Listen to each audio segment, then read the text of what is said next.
Since my last pizza video, I've gotten the process down to a point where I'm happy with the results at all times. The ingredients I'm using is half a teaspoon of salt, just a bit over 3/4 cups of water, and a full pack of dry yeast, 2 cups of flour, a tablespoon of honey, and a tablespoon of extra virgin olive oil. I'm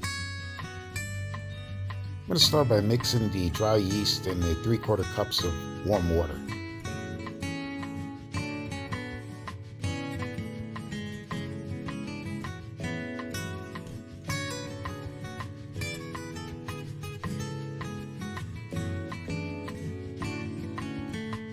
I'm going to mix it well to make sure it's well dissolved.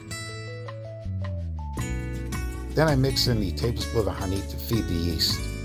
After getting everything well dissolved, I set it aside and give it a chance to rise.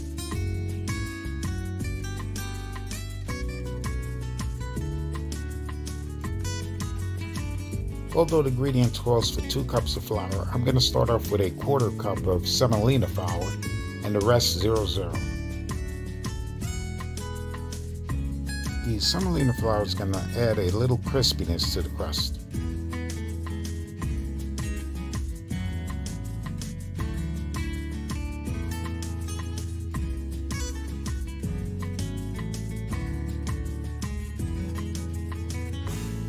I add the salt to the dry flour and mix that thoroughly.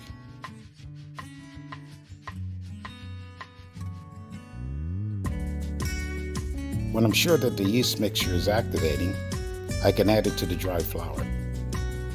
I give it another quick stirring before I add it to the flour. The yeast mixture has to be totally incorporated into the flour before we can start the kneading process. When that's done, I can dump out all the contents on the properly clean and sanitized surface.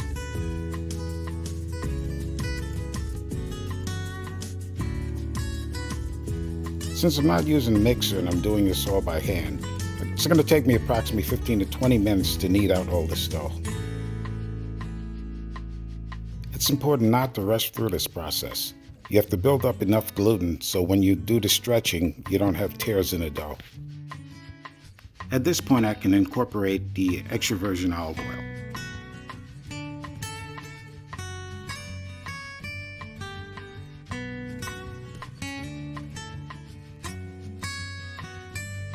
I'm not going to make you suffer through 20 minutes of kneading, so let's move to the next step. At this point, I fold the dough onto itself and make a nice ball. Patting a little bit of olive oil on the top of the dough so it won't dry out during the first resting stage. I'm going to coat this bowl with a little olive oil and cover the dough for approximately an hour for the first resting stage. The time will vary based on the temperature inside your home, but you want the dough to double in size. Keeping the smooth top on the outside, I'm going to reball the dough, separating it from the countertop with my spatula.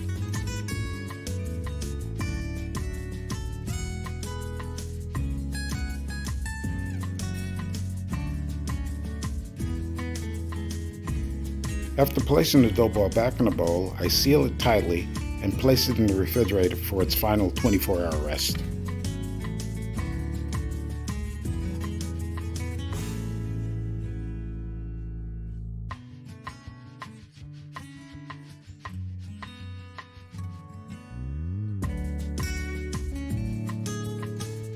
The next day, I remove the dough from the refrigerator and set it on the counter, let it rest for approximately 2 hours. Unlike my first foray into making pizza, I'm not using the bagged mozzarella. I found that grating it fresh made for a much better pizza. After wiping down the counter, I can finally start the stretching process. I'm using a liberal amount of semolina flour and regular flour for the stretching process.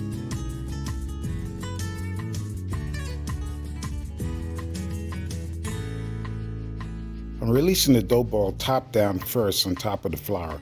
Remember that top section is the smooth section and that will be the bottom of the pizza in the end. After completely coating both sides of the dough ball, I can start the stretching. I've had the oven with the pan inside it at high broil for approximately 45 minutes. I'm going to use the hot pan out of the oven for the final stretching of the dough. Try to get as much flour as possible off of it. I'm going to preheat the stove before I add all the ingredients, so I'm using a fork to poke down in the center of the pie to keep any air bubbles from forming. Before pre-cooking the crust, I'm going to add a little olive oil and a little oregano for flavor. I'm also spraying a little olive oil on the outer ring of the crust to help it brown. Before I placed it in the oven, I took the oven off of high broil, put it back on convect bake, 550 degrees. During one of these pizza sessions, I neglected to do that, and I'm pretty sure you know how that turned out. I kept the crust in the oven for approximately 5 minutes, keeping a very close eye on it to make sure that I didn't burn it. Then I started the process of adding all the ingredients.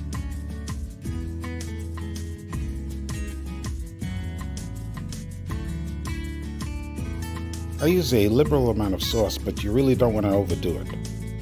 And I make sure that I spread it very close to the edge of the crust. I personally like to sprinkle some Parmesan on the sauce. Then I add the fresh ground mozzarella. More is not always better, so you really don't want to overdo it with the mozzarella either.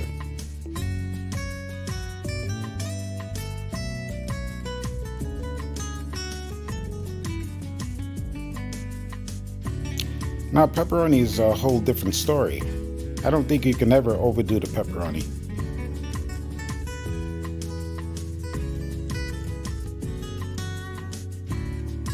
Personally, I cover every section of the pie except the crust.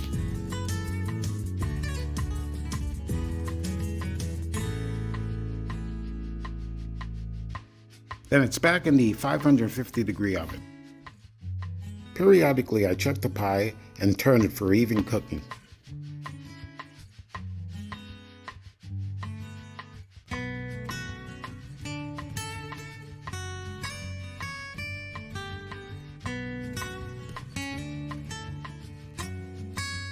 Since I've changed my technique, I've been getting consistently great pies.